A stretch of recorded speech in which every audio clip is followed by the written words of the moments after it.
Could guinea pigs replace our lawnmower in our half-acre blueberry orchard?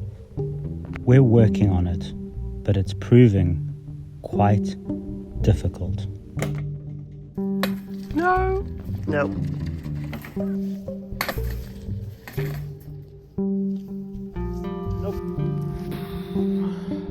Things aren't going particularly well.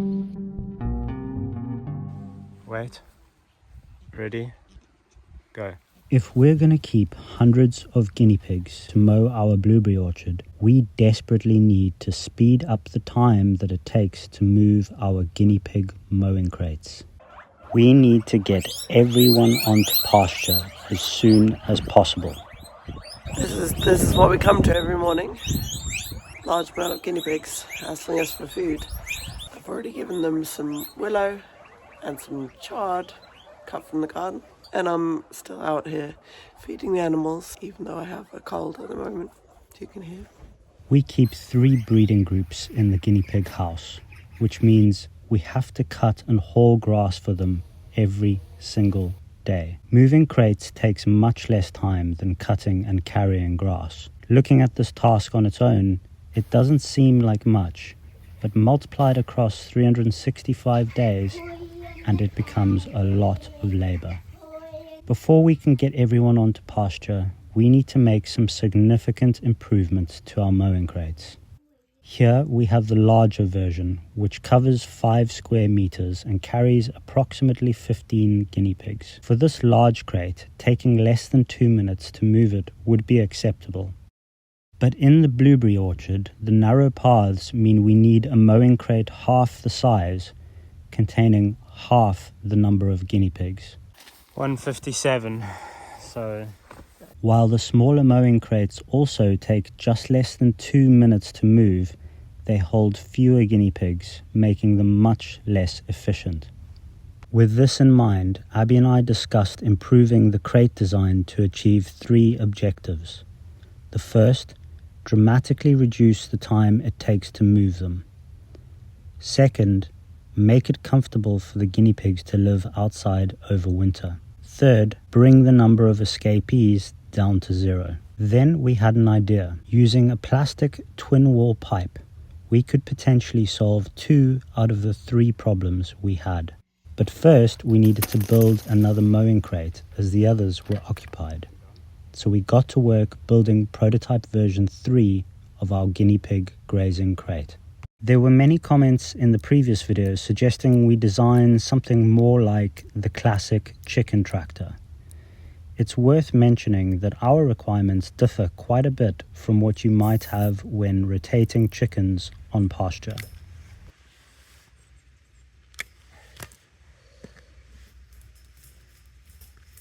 If you have this whole thing as a solid cage that you drag, if there's any humps in the ground, it puts the whole cage off. So if there's a hump in the middle, then this whole corner comes up.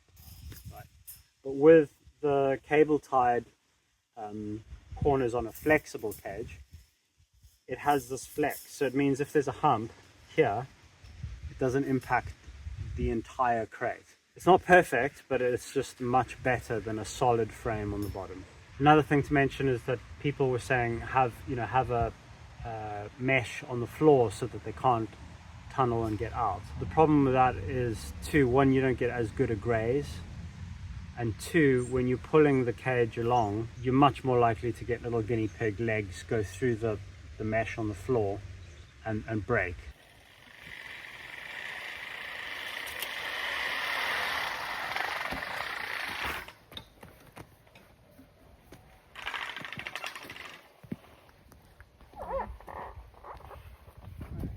Now that we had completed another mowing crate, it was time to build out our new idea.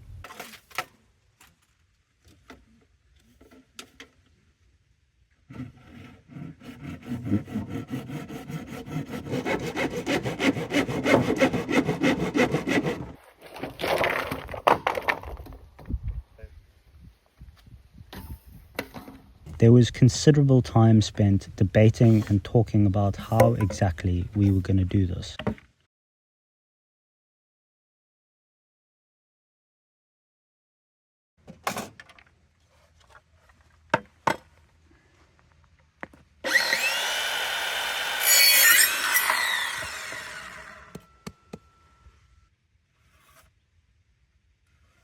It turns out the specific location of these screws makes all the difference between success and failure with this idea. Here's the first version of what we're calling the tube design. It serves as both a guinea pig house and a tool to help us move the crate along the ground, as you'll see.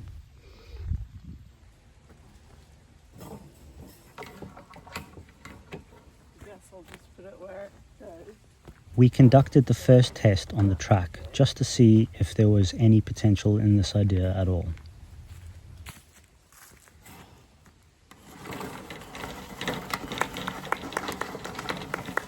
We were pleased with the results and decided to test the new tube out in the field. We placed the tube in the crate and encouraged the guinea pigs to enter it for our first trial run. We hoped the tube would make sliding the crate along the ground easy. But we were caught by surprise as 2 guinea pigs found gaps under the crate and escaped. Oh.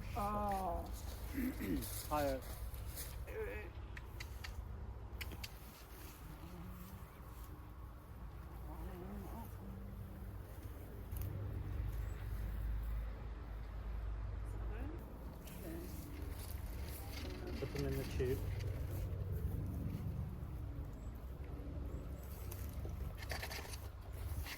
With everyone back in the tube, we decided to do our first trial run.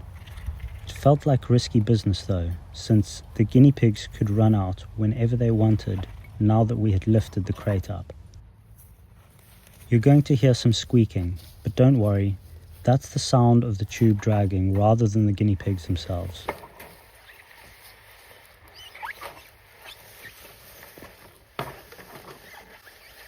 Hey! Leave. Perhaps unsurprisingly, one of the guinea pigs did pop out during the crate move. Luckily, Kyle was a good boy and didn't go after it.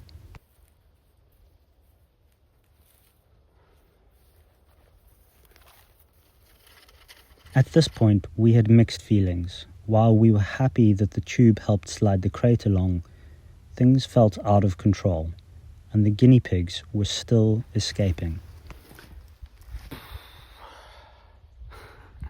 Okay, so overall, things aren't going particularly well.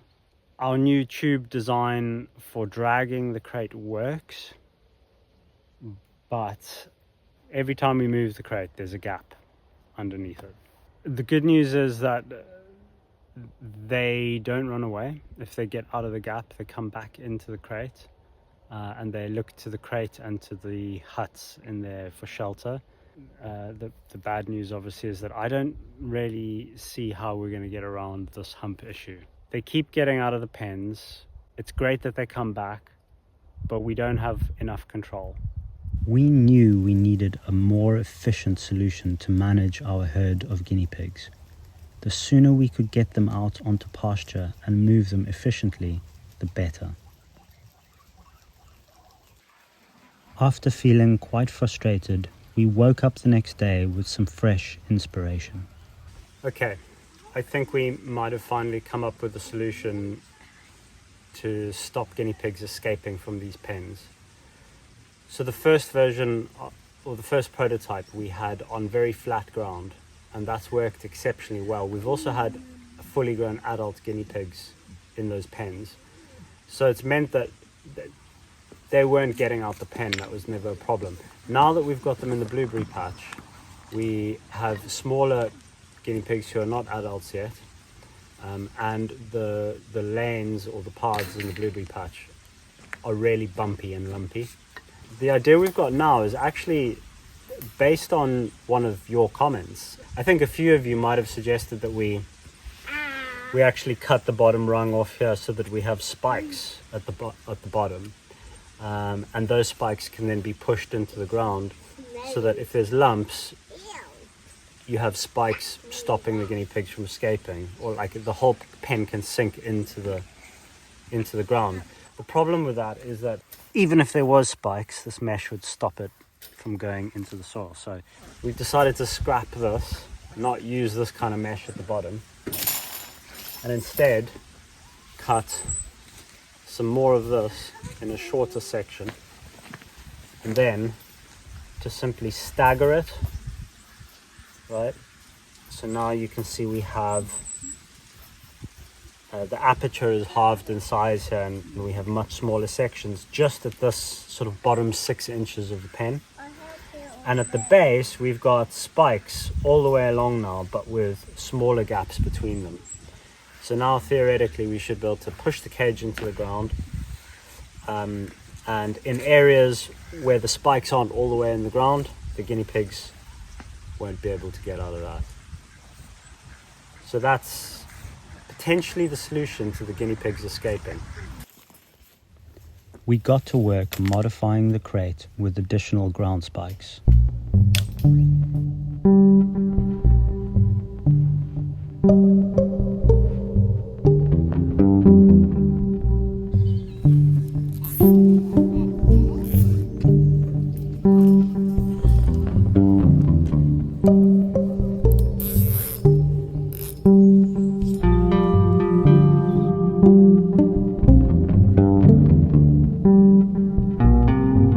It was time to put the new spiked design to the test.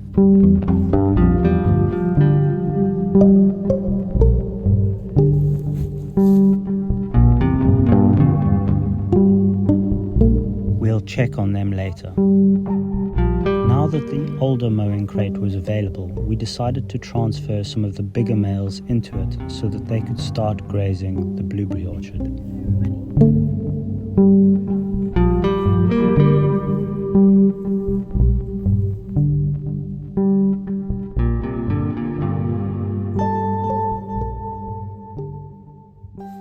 Quite a few of you in the comments have expressed concerns that we don't supplement with vitamin C.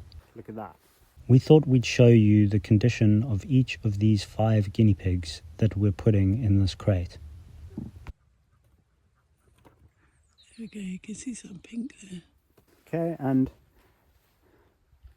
there's the bum and ears. Good.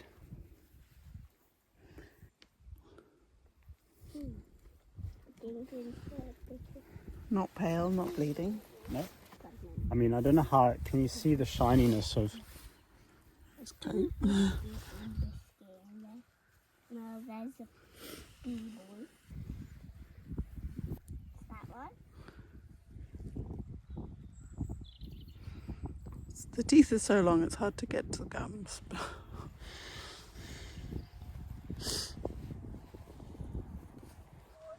Ah, it's on 0.5. There we go. Sorry guys, the video camera was zoomed out. But yeah, he's healthy, he's happy. Let me just see if I can. It's too close to focus. This is Kevin Bacon. Kevin Bacon. And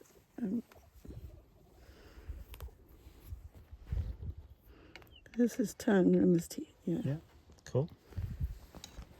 And his bum just for good measure. And his bum. Oh.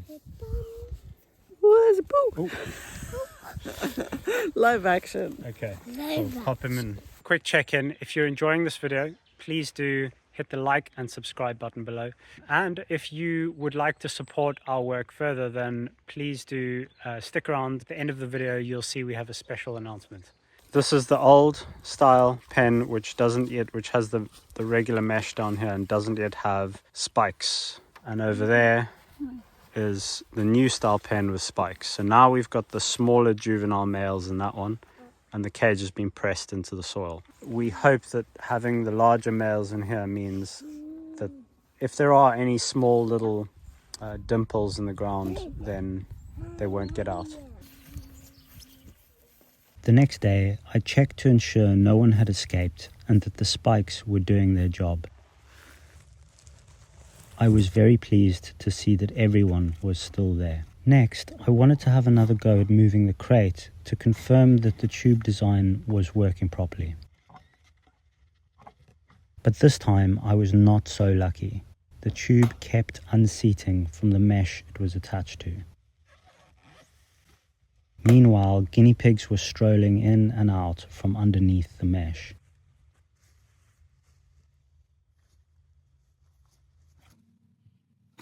I thought that perhaps I just hadn't seated it properly.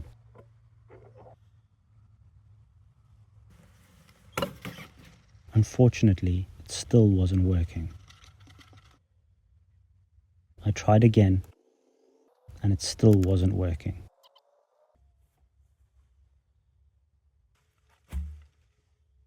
It was unseating the tube from those two screws. Now I've put a screw in here at a slightly different position. I'm resting the crate on those wooden blocks and then hooking that nail under the cage, and that seemed to do the trick. Spoiler alert, it didn't do the trick. Meanwhile, we'd received something in the post that might help us keep the guinea pigs in the tube while moving the crates.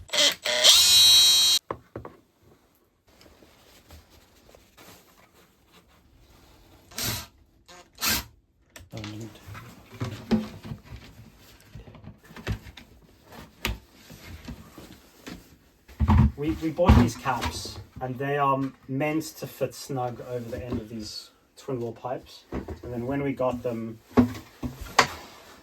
as you can see, they go over, but they're very, very loose. And so that was quite annoying. Abby was the one who actually suggested early on, let's just put some screws around the edge so that it's bigger around the rim. And I didn't think that was going to work. So I suggested this very complex solution of the spinny cap. That's a real faff, and actually by placing screws around the outside, it does actually work pretty damn well. There you go. Thanks, Abby.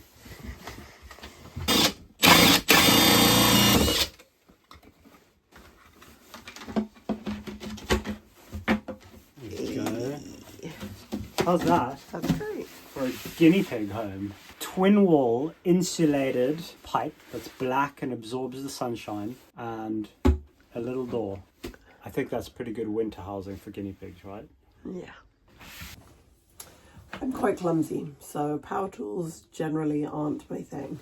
But Josh had an appointment to go to, so I've just finished putting holes in all the end caps, so that the guinea pigs have a nice place to overwinter. The caps on these tubes can be easily removed so that we can add a bedding material like hay during the winter and then easily clean them out.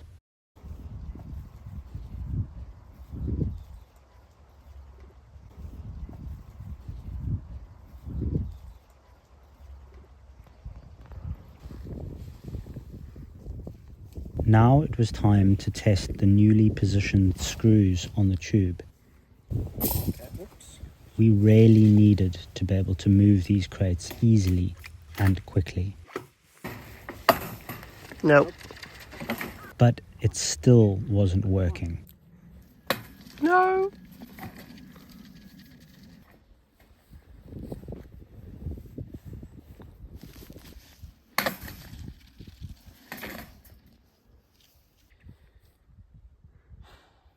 So far, this new design hadn't saved us any time and was taking longer to move.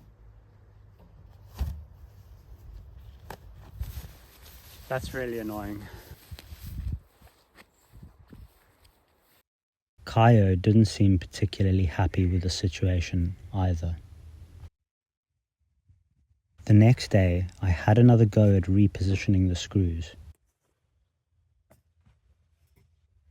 This time, I changed the angle of the screws as well as the position where they connected to the mesh.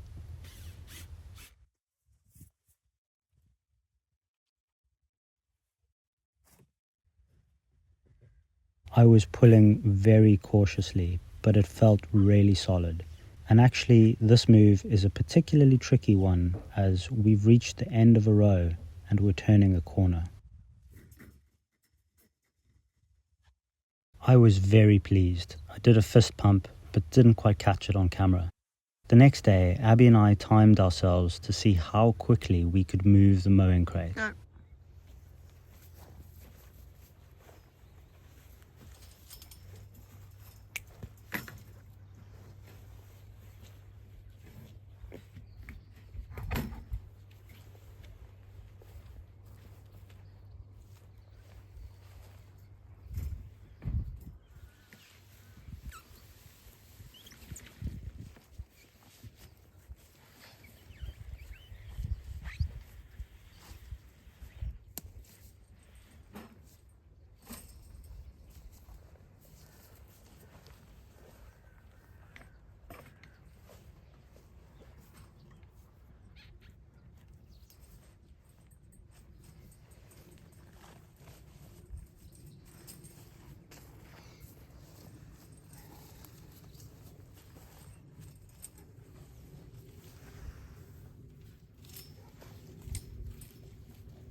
How long?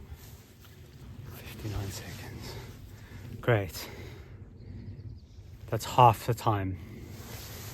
So we're now as efficient as the big square pens. Right, so we always knew that we would get manure build up in those tubes. We just didn't quite anticipate like how quickly they would get very messy. So this is just like one section of poop that we got out of the tube from the big boy's pen, and then the younger ones, we've also checked that tube and that was absolutely filled with poop. So that leaves us with a bit of a spanner in the works, because that's going to be extra labor and time. We've just put wood chip that was under the blueberries in here to make like a bedding so that it doesn't get as mucky as quickly, but that's more time and energy and work, cleaning out tubes on probably like every other day or so that we would end up having to do that. So now we're actually considering the alternative, which is going back to the older system, and we're going to test that now and look at how fast we can do it, given that we've removed a few other objects, a few other things from the pens. So the pens are simpler now, and we're going to compare the time that it takes to move this compared to the new tube design. When timing both of these crate moves, we made sure that there was only one house in each crate. Turns out that makes a big difference, and we wanted to compare apples for apples.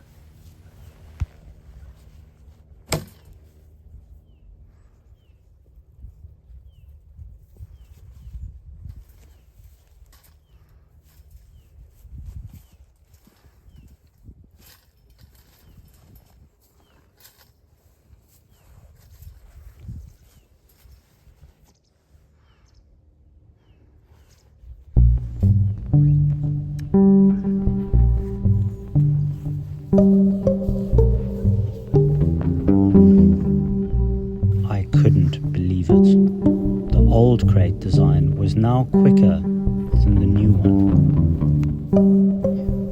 So 36 seconds. 36 seconds, yeah, is pretty fast. I know it's hard to go back, like when we've just come up with this whole idea and the tube thing and the dragging thing, and I'm feeling this friction, like I don't want to just Release that idea. flip-flop on these ideas back and forth, but actually the evidence speaks for itself.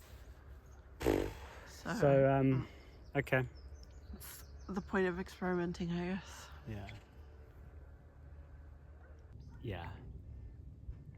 So have we just wasted 30 minutes of everyone's time? Okay.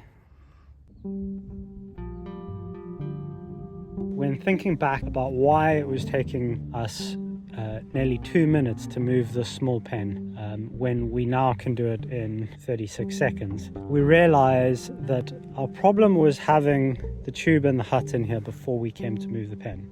In hindsight, I don't really know why we didn't identify that we just needed to instead get rid of the tube, just have the blue hut. It should be at the front end when we finish moving the pen, so that when we come the next day we don't even have to lift up that hut. We just walk the pen forward, and the guinea pigs are already in the hut. Because every time we approach this pen, as we walk down through the blueberry patch and we approach it, the guinea pigs can hear us coming. They go and they hide in the house that's available. Simply having the tube, this grey tube, and that blue hut in the pen was nearly quadrupling our time in moving it because of the faff of shuttling guinea pigs around. I think this video is a great example of how you can get carried away with the design of something or an idea that you've got in your head, when in actual fact you need to keep things simple and just do a lot more testing. If you've gotten this far, then you might be interested to know that we now offer memberships for this channel. Head over to the Park Carrick page and hit the join button to find out what perks you'll get. Thank you very much, and we'll see you next time.